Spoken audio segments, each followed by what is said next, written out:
안녕하세요. 보상가배상TV입니다. 경향 무조건적으로 다음을 봉사가 읽어보는 코너 호모 이코노미크스입니다. 이게 바로 고지의무라는 것 때문인데요. 의학적으로 인과관계가 없다라고 하면은 네. 지급을 받을 수 있는 거고요.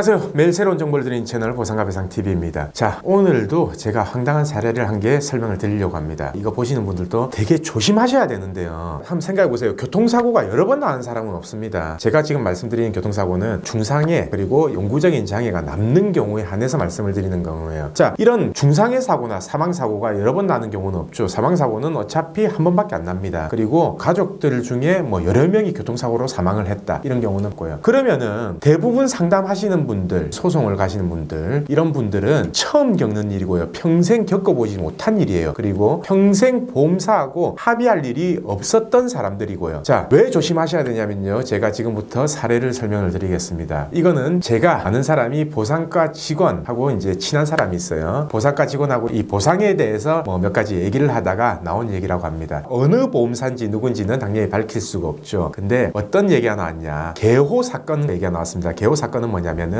뇌출혈이나 척수 손상 등으로 인해서 마비 상태, 그러니까 평생 개호인이 필요한 상태, 그걸 말씀을 드리는 거거든요. 자, 한번 생각해 보세요. 한 달에 법원에서 개호인이 필요하다. 그리고 한 달에 법원에서 인정하는 개호인이 420만 원이라고 말씀을 드렸었죠. 그러면은 그 금액은 1년이면 대략 한 5천만 원 정도가 되는 거고 10년이면 5억, 20년이면 10억이 되는 겁니다. 그리고 당연히 장애율은 100%이기 때문에 100%의 일시수익이 산정돼야 되고 100%의 위자료가 산정이 돼야 되는 거죠. 그래서 실질적으로 40대 기준에 뇌출혈이나 척수 손상 등으로 인해서 개호인이 필요한 상태가 된다. 그리고 하지절단 등으로 인해서 하반신 마비 등으로 인해서 이 개호인이 필요한 상태가 된다. 라고 하면은 10억, 20억이 나오는 경우가 많다라는 얘기 제가 이전 영상에서도 항상 말씀을 드렸습니다. 자, 그런 개호 사건을 얘기하면서 보상과 직원 중상자 담당이거든요. 그 중상자 담당하고 이런 얘기가 나왔다라고 하네요. 자기는 얼마에 합의를 했었다. 그리고 지금 현재 이런 사건들이 있다. 그리고 이거에 대해서는 어떻게 처리했냐 라고 하면은 천차만별이랍니다. 자, 처음에 뭐부터 보험사 직원이 신경을 쓰고 판단을 하냐면요.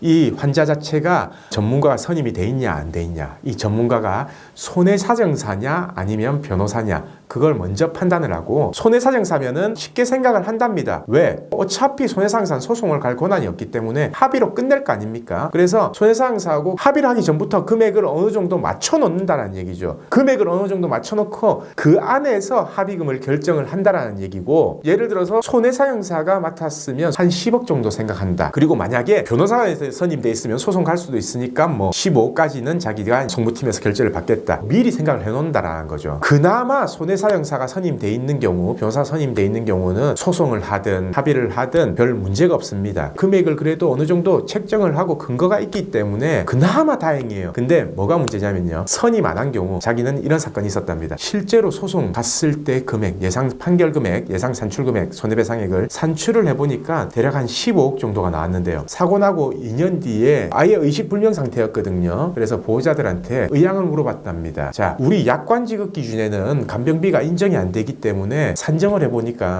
한 4억 정도밖에 안 나옵니다. 근데 입장 어떠세요? 얼마 정도 받으시면은 합의를 하시겠습니까? 라고 했는데 보호자들이요 6억 달라고 했대요. 그래서 이 담당자가 결국은 6억에 합의를 했답니다. 그래서 그 시간이 한 3년이 지났어요. 근데 그 사건을 저희가 계산해보니까 한 15억 정도가 나오는 거거든요. 제가 그 얘기를 전해 듣고 그러니까 보험사가 양아치라는 소리를 듣는다. 사실 한번 생각해보세요. 보험사 담당자 직원들도 자기 가족들이 다쳤어도 그렇게 합의를 했을 거냐는 거죠. 아, 그거는 인간적으로 너무한 거 아니냐. 그거 완전 쓰레기 아니냐. 저는 이렇게 비판을 했습니다. 그리고 저한테 그 얘기를 해준 사람도 보험사한테 아, 그건 너무한 거 아니냐. 이렇게 말을 했대요. 근데 보험사 담당자 입에서 나온 얘기가 뭐냐면 나는 이 회사 직원이다. 나는 이 회사에서 월급 받아먹고 평생 일해야 되는 직원이기 때문에 어떻게 회사 이익에 대해서 생각을 안 할 수가 있냐. 이렇게 얘기를 했다는 거죠. 자, 이 얘기를 들으면요. 듣는 분들은 어떤 생각이 드세요? 실제로는 15억이 나오는데 피해자 보호자가 한심하다고 생각하세요? 아니면 미리 안 챙겨준 보험사가 괘씸하고 나쁜 놈들이라고 생각하시는 거예요? 그건 생각하는 사람마다 다를 수는 있습니다. 자, 피해자 가족분들이 너무 순진했던 거죠. 보험사가 약관상 4억 나온다고 하니까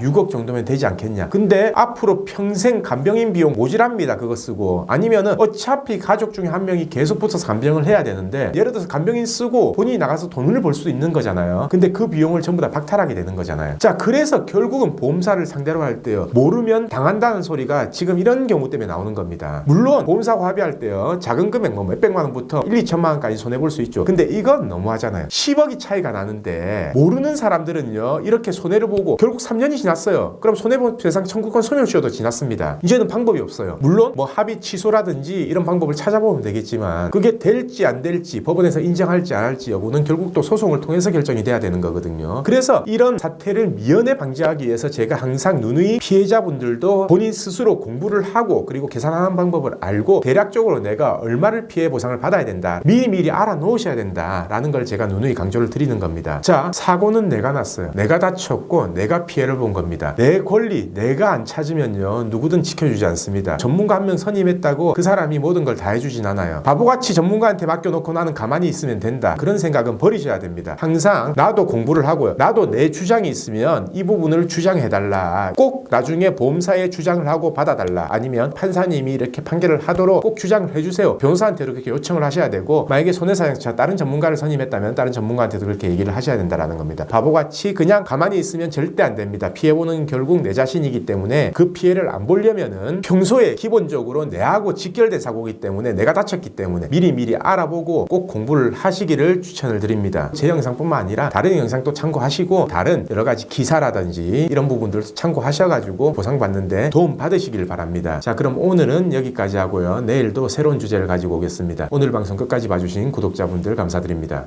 저희 보상과 배상 로펌은요, 전화, 카카오톡, 폰메일 상담, 카페 상담 등으로 상담받을 수 있습니다. 저희는 서울과 부산에 사무실이 있고요. 전국 번호는 1544-3102로 문의 주셔도 되고, 카카오톡에서 보상과 배상을 검색하셔서 카톡으로 문의 주셔도 됩니다. 그리고 이 영상 댓글란을 보시면 메일로 신청하는 링크를 클릭하셔서 자세하게 작성해 주셔도 저희가 전화를 드리고 있습니다. 단 이게 후유장애가 남지 않는 2-3주 진단 같은 경우에는요, 유선 상담을 하지 않고 있는 점 양해 부탁드리겠습니다.